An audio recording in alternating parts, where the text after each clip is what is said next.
Happy healing morning sa inyong lahat at welcome po sa inyong kinagigiliwang healing show ng bansa, ang Healing Galing sa TV.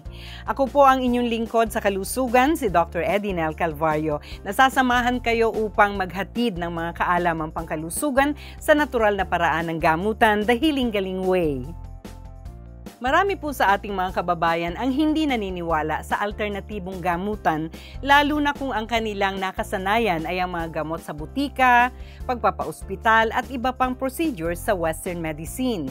Nirerespeto po ng Healing Galing ang pagkakaiba-iba ng ating mga pananaw, ngunit sadyang tumataba po ang aming puso kapag may dating non-believer na naging Healing Galinger, lalo na kung siya ay natulungang gumaling sa natural na paraan mula sa karamdamang wala na raw gamot ayon sa doktor.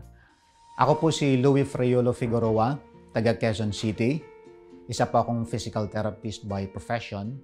Sa kasalukuyan, isa rin po akong guro sa pampublikong paaralan at isang professor, isa sa mga universidad dito sa Pilipinas.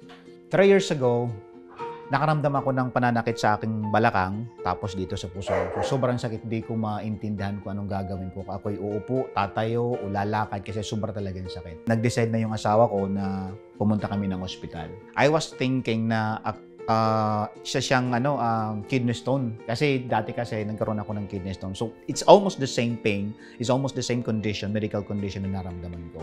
But to my surprise, nung ilabas na yung ultrasound, ibang lumabas. Walang kidney stone, kundi bukol. Ang problema, kasi wala siyang gamot. Kaya sabi ng doktor, don't worry, hindi siya cancer, siya ay bukol lang, pero wala siyang gamot. Parehong cancer survivors ang mga magulang ni Louie, kaya't lubos niyang ikinabahala ang sinabi ng doktor. Pero dahil si Louie at ang kanyang asawa ay kapwa nasa medical field, hindi sila naniniwala sa herbal o alternatibong gamutan. Paano na-transform mula sa pagiging non-believer to Healing Galinger si Louie? Abangan po mamaya sa aming kwentuhan.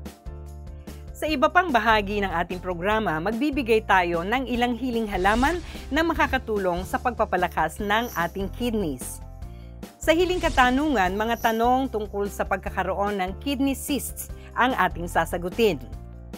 At ikukwento ni Louie kung paano niya nasubukan ang Healing Galing gamutan na nagpawala sa kanyang pinangangambahang bilateral kidney cysts nang hindi nagpapaopera. Buksan ang isipan sa alternatibong gamutan at alagaan ng kidney sa natural na paraan. Yan po ang mga impormasyong ihahatid namin sa inyo ngayong umaga dito sa inyong kinagigiliwang healing show ng bansa, ang Healing Galing sa TV. Kilala niyo po ba ang halaman dawa o ang foxtail bristlegrass? Ito po ay isang uri ng damo dito sa atin sa Pilipinas na may nakakaing mga buto. Delikado po bang magkabukol ang kidneys? Wala pong nireseta ang doktor ko kasi simple cyst daw po. Mga natural na halamang pampalusog ng kidneys at ang payo ni Doc E para sa natural na gamutan ng kidney cyst, susunod na!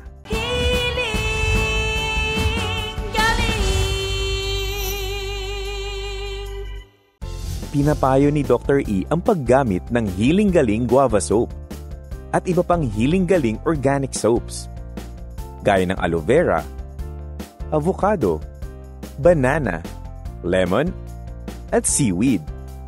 Handog ng inang kalikasan.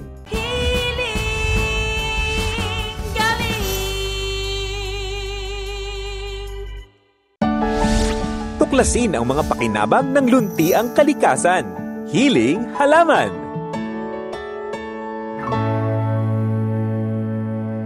Kilala niyo po ba ang halaman dawa o ang foxtail bristlegrass? Ito po ay isang uri ng damo dito sa atin sa Pilipinas na may nakakaing mga buto. Ang mga buto po ng dawa ay isinasaing na parang kanin at ginigiling din na parang harina para po sa paggawa ng tinapay. Ang dawa ay isa rin pong diuretic o pampaihi at meron din po itong antimicrobial at anti-inflammatory properties na nakakatulong na lunasan ang namamagang kidneys at iba pang internal organs. Ang isa pang healing halaman na mabuti po para sa kidneys ay ang balbaspusa o ang tinatawag na cat's whiskers na isa rin pong diuretic. Ang mga dahon ng balbaspusa ay ginagawang tsaa at ipinaiinom sa mga taong hirap makaihi o may namamagang kidneys at pantog. Ang halamang tawa-tawa o ang asthma weed naman po ay nakakatulong din sa mga taong may nanghihinang kidneys. Ang tawa-tawa ay mayaman sa bioflavonoids na nagpapataas ng hemoglobin count at red blood cells ng katawan na mahalaga po sa pagpapalakas ng kidneys. At kasama rin po ang paborito nating malunggay o ang moringa na siksik sa vitamins at minerals na pampalakas din ng kidneys. Maari pong maghanda ng 10 madahong tangkay ng malunggay at pakuluan ang mga ito sa 2 hanggang 4 na basong tubig para maging tsaa. Salain po ang mga dahon at ipainom ang pinagkuluan sa mga pasyenteng may mahinang kidneys at least 3 beses sa isang araw para manumbalik po ang kanilang lakas. Mga tanong pangkalusugan, bibigyang kasagutan sa Hiling Katanungan. Sa ating Hiling Katanungan, sabi ni Alan Orlando, Doktora, ano po ang gamot sa bukol sa kidney? Wala pong nireseta ang doktor ko kasi simple cyst daw po. Thank you po. Alan, dito sa Healing Galing, kombinasyon ng matyagang gentle massage ng Healing Galing oil sa kidney points at ang pag-inom na mainit-init na herbal cleansing tea, kasabay ng pag-inom ng herbal calcutab ang ating panlunas sa mga bukil-bukol, damukol sa anumang bahagi ng katawan katulad ng nararanasan mo ngayon sa iyong kidney. Isinasabay ang 10 tablets ng calcutab after breakfast, after lunch, and after dinner sa ating natural na paraan ng gamutan kasabay ng hydrating alkaline diet na maaaring ituro sa iyo sa ating free consultation sa pinakamalapit na outlet ng Healing Galing sa inyong lugar. Okay, Alan, maraming salamat sa iyong katanungan. Sana'y makatulong ang aking payo. I-instashot na ang reseta ni Doktora.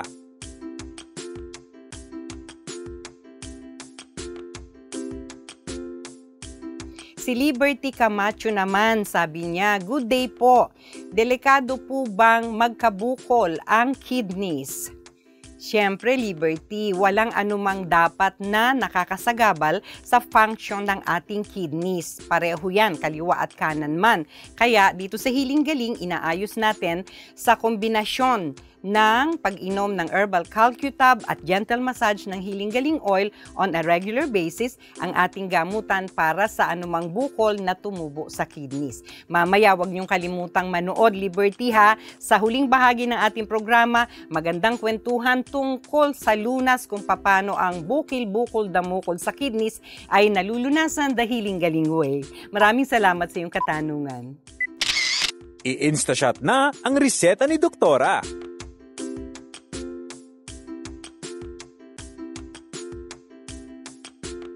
Yung masakit dito sa masakit sa left side, para bang something that is mayroong tensionado siya eh. Tapos very painful na hindi mo mai-describe. Hindi mo alam kung tatayo ka, uupo ka, uhihiga. It lasted actually 3 days. Continuous? On and off. Okay. Sinabi ng doktor na walang gamot sa condition na yun, which is the bilateral cortical cyst. Paano nabuksan ang isipan ni Louie na subukan ang alternatibong gamutan ng Healing Galing at paano ito nakapagpagaling sa kanya? Ang galing! Susunod na!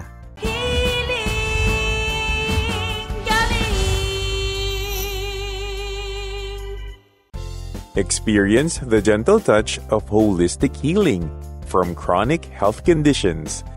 Restore your balance and wellness in Healing Galing's Acupuncture Clinic. For appointments, call 0969-628-7369. Kung kayo ay may katanungan, mag-text lamang sa 0921-445-0355 o kaya ay mag-email sa healinggaling@ymail.com. Maaari ding mag-comment sa Healing Galing official Facebook page o magpadala ng sulat sa Healing Galing Main Office sa 522 Quirino Highway near Corner Mindanao Avenue, Novaliches, Quezon City.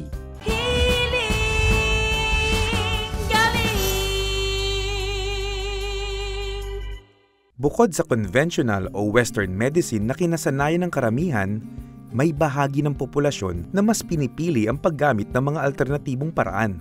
Ayon sa World Health Organization, ang pagkilala at pagtanggap sa mga alternatibong uri ng medisina na kinabibilangan ng tradisyonal at complementary medicine ay malaking tulong upang palakasin ang healthcare system ng isang bansa dahil nabibigyan nito ng access ang mas maraming individual para maalagaan ang kanilang kalusugan. Maraming iba't ibang uri ng alternatibong gamutan at kabilang na dito ang naturopathy na siyang itinuturo sa healing galing. Sa naturopathy, gumagamit ng mga natural na paraan upang palakasin at pagalingin ang katawan at malunasan ang karamdaman, hindi lamang ang sintomas, kundi ang pangunahing pinagmumulan nito.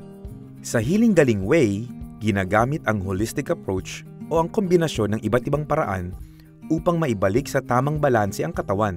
Kasama na dito ang pagsasaayos ng kinakain, water intake, pagtulog, sunlight exposure, physical activity, at daily habits ng pasyente. Tinutulungan din ito ng pag-inom ng herbal supplements, natural procedures, at mga ehersisyo. Maaari din itong suportahan ng acupuncture na isa ring popular na uri ng complementary medicine upang maisaayos ang energy flow sa system at mai-stimulate ang natural healing ability ng katawan. Hindi lamang sa karamdaman ginagamit ang naturopathy. Maaari din itong gamitin sa pagpapatibay ng kalusugan o sa pagpapanatili ng overall well-being ng isang tao. Maliban sa naturopathy, ilan pa sa ibang uri ng alternative medicine ay ang homeopathy, osteopathy, chiropractic medicine, hydrotherapy, Ayurveda, energy medicine, at hypnosis. Conventional man o alternative medicine ang gamitin, mahalagang makahanap ng tugmang paraan ang bawat individual upang malunasan ang karamdaman at malagaan ang kalusugan. Mga tunay na kwento ng kagalingan, The Healing Galing Way. Ang galing! Kasama ko na po dito ang ating panauhin sa umagang ito na si Louie Figueroa. Ang description ko sa kanya, from being a non-believer, ay healing-galinger na po siya ngayon. Pag-usapan po natin lalo na yung first time pa lang po nakakapanood dito sa ating programa ng mga non-believers din. Happy healing morning, Louie. Magandang umaga po. Ipaliwanag mo nga, bakit dati ay hindi ka naniniwala sa alternative healing o sa natural healing? First, hindi ako naniniwala sa natural healing because in the first place, yung aking background, nasa medical field kasi ako eh. Pakilala mo nga ang sarili mo sa kanila. Tapos po ako una kasi ang course ko is medical technology, and then after that, just for a year in medical technology, I transferred to another course which is physical therapy. So I am a graduate of physical therapy. And aside from that, my wife is also a nurse in the medical field also. Ang aking mga kapatid nasa medical field din ng iba. So, yung aming background medyo iba yung it's something that is Western. Now, dumating sa punto na ako ay nagkasakit. So, para bang time na yun kasi nung lumabas yung laboratory exam from the laboratory ay bukol siya, but then I have to wait for 4 days kasi wala pa yung doktor na magbabasa noon. So, that very 4 days, that waiting, napaka-agony sa akin eh. So, because I was thinking that time that I was having a cancer, kasi ang nanay at tatay ko, both are cancer survivors. And then at that very moment, ang nanay ko ay bedridden. Also. So, napakalaking para bang takot sa akin. Yung sakit na naramdaman ko that time, yung takot, parang walang hindi mo maipipinda eh. Ano yung sintomas na naramdaman mo kaya ka nagpa-check? Yung masakit dito masakit sa left side, the lower part of my thorax, and then the lower part of my reproductive organ. Para bang something that is mayroong tensionado siya eh. Tapos, very painful na hindi mo mai-describe.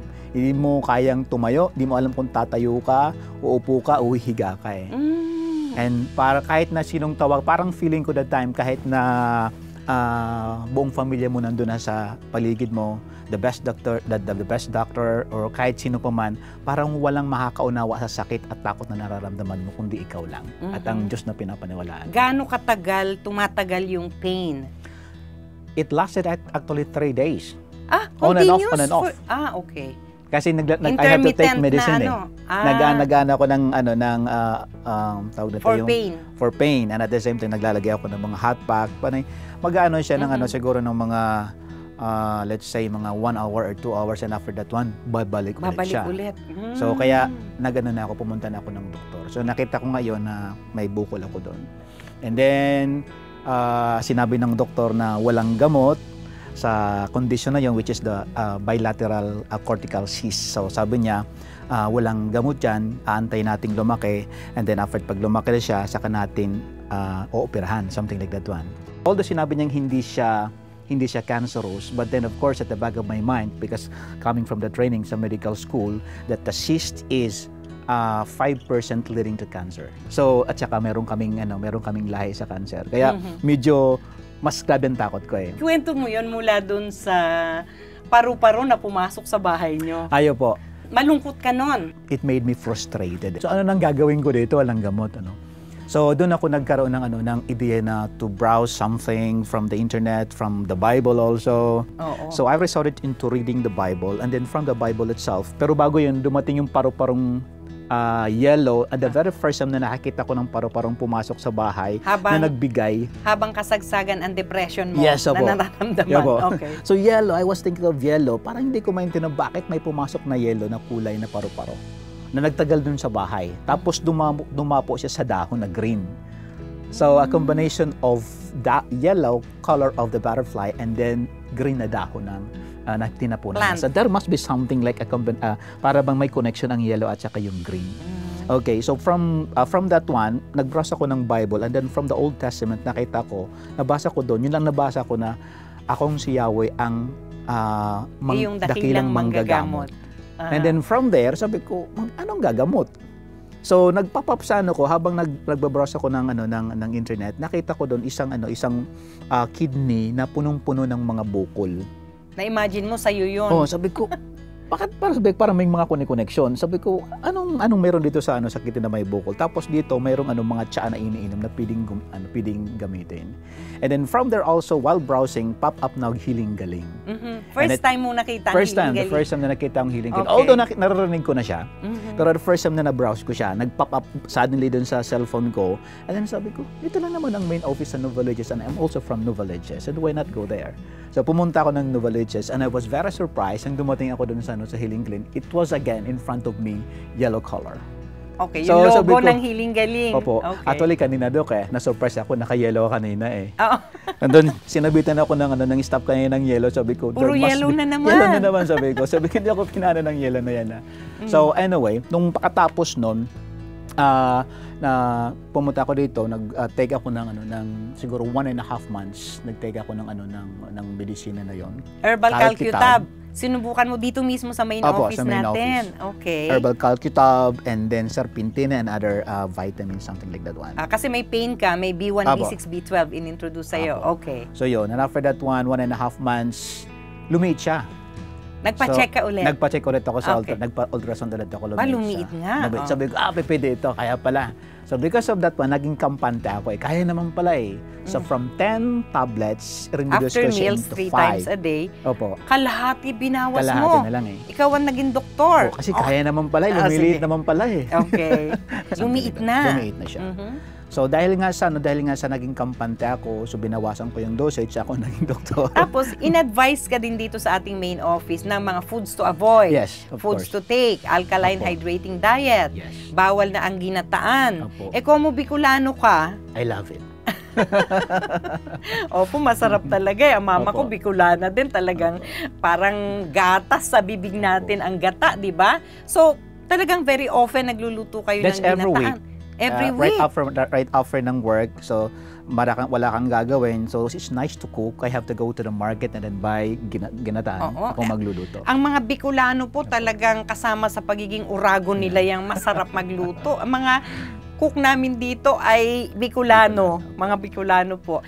Pero bukod doon, soft drinks. Mahilig ka dati? Paminsan-minsan po. Tubig, mahilig ka ba? Ang tubig ko ay ano lang siguro, mga 1 baso, 2 baso, 3 baso lang siguro. Sa isang araw, di ba? Every meal, 1 glass of water. Yun lang. Tapos iced pa. Iced, of course. Okay, dapat warm. Hindi. Okay. Tapos yung mga sinigang, paksiw, kinilaw, mahilig ka rin? I do. Okay. Pinag-uusapan po natin to mga kaibigan para ma-enlighten tayo. Ano yung mga possible causes? Ba't tumutubo ang bukil, bukol, damukol? Kasi po hanggang ngayon hindi pa po naniniwala ang Western medicine dyan. Kung saan nanggagaling. May stress, may kung ano-ano mga... Pero acidity po, excessive amount of acid in our body, accumulation ng uric acid. Ito yung mga... hindi natin nakikita na posibleng lason sa ating system. Ang lason po ngayon, wala ng X, wala ng bungo. Masarap na po ang lason ngayon. Pag pinanay-panay natin, ang resulta ay bukil, bukol, damukol. So, yun din ang hilig ni Louie, kaya pinag-uusapan po natin.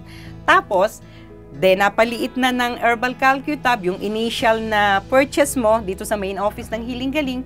Kaya lang dahil nga sa lumit, nagpakampante ako, kumain ako ng mga bawal, kumain ulit ako ng mga dapat. Kasi sabi ng staff before nang umalis ako, okay, you have to take note, when you take that medicine, 50%, ang kagalingan mo is 50% coming from the tablets, 50% coming from your diet. Hindi ko sinunod eh. Hindi mo kasi kampante, kasi lumit na eh. Okay. So, nung magpa-ultrasound ako after 2 months ulit, ayun, lumaki nga ulit siya. So natakot, yung takot ko dati na naranasan at that very moment na hindi pa binabasa ng doktor yung resulto ng lab, bumalik ulit yung takot ko. Kaya ang ginawa ko sa takot ko, tumakbo ulit ako sa Healing Galing. Bumalik ako at sinunod ko ulit na yung prescription ng Healing Galing. At noon mo lang ba na-realize na totoo pala na may kinalaman ang pagkain? Opo.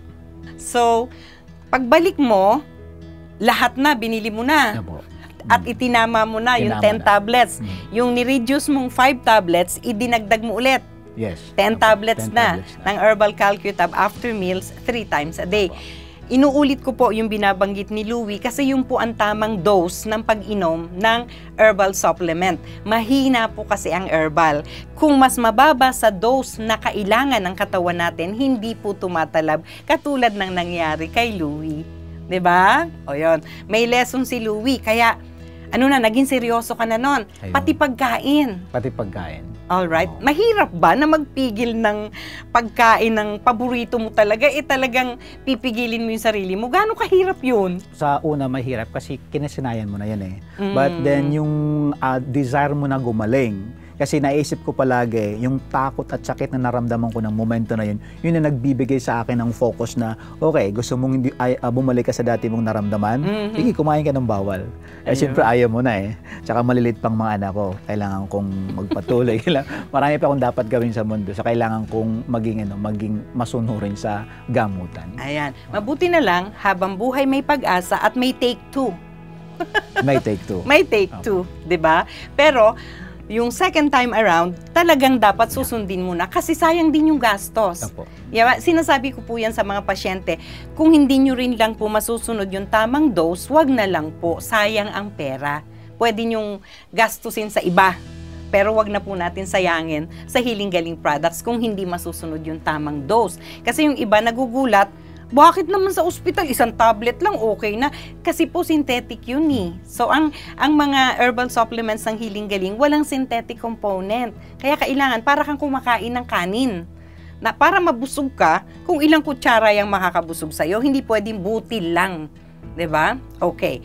Now, religiously, uminom ka na ng 10 tablets ng Herbal Calcutab after meals, 3 times a day. Ilang tablet ng Serpentina?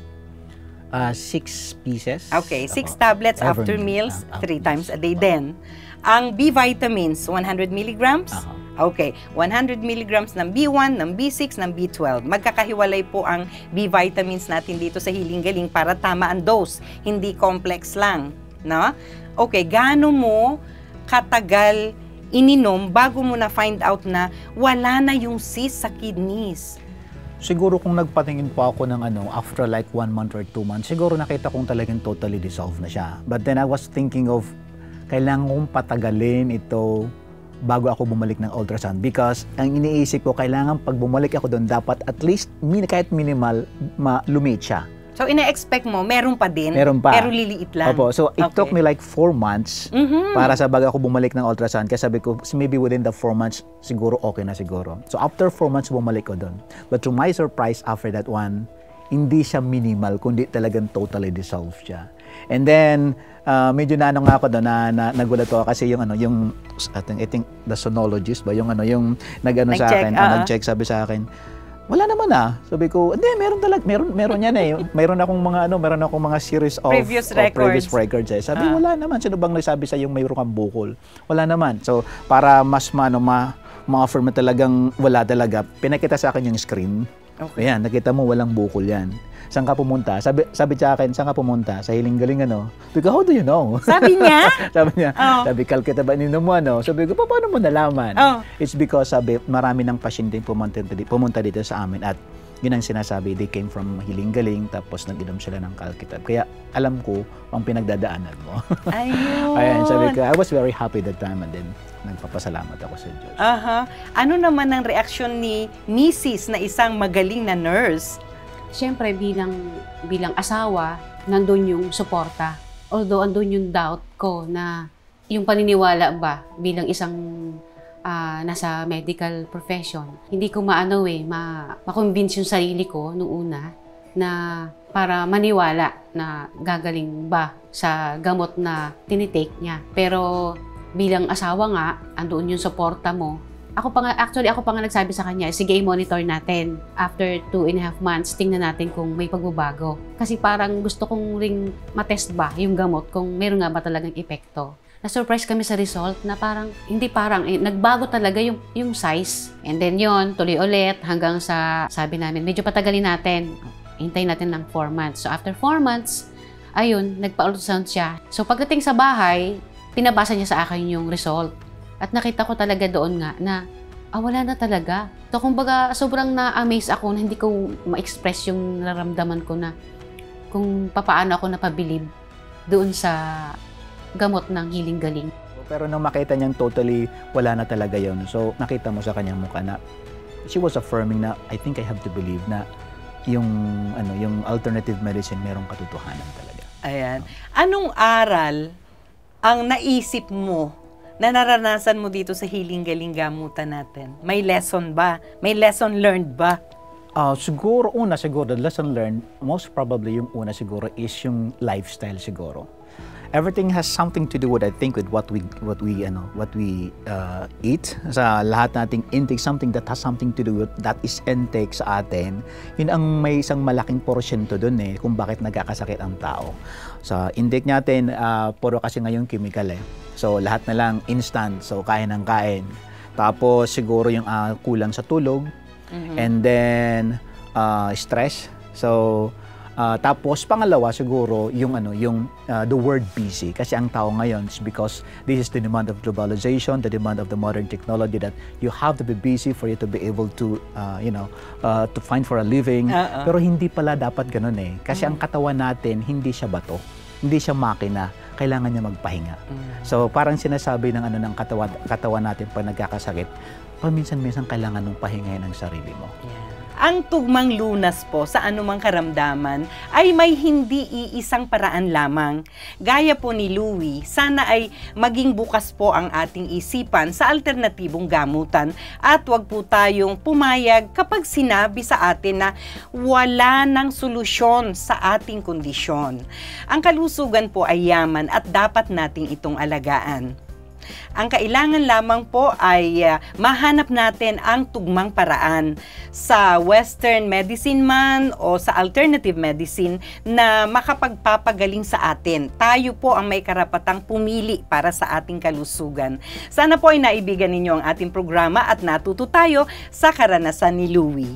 Ako po ang inyong lingkod sa kalusugan, si Dr. Edinel Calvario, na lagi nagpapaalala, may hatid na kalusugan, ang lunti ang kalikasan. Happy healing morning po. Acidic na sikmura? Paano mawawala? Panoorin sa Hiling Galing. Nasa GMA na! 7:30 ng umaga, Sabado.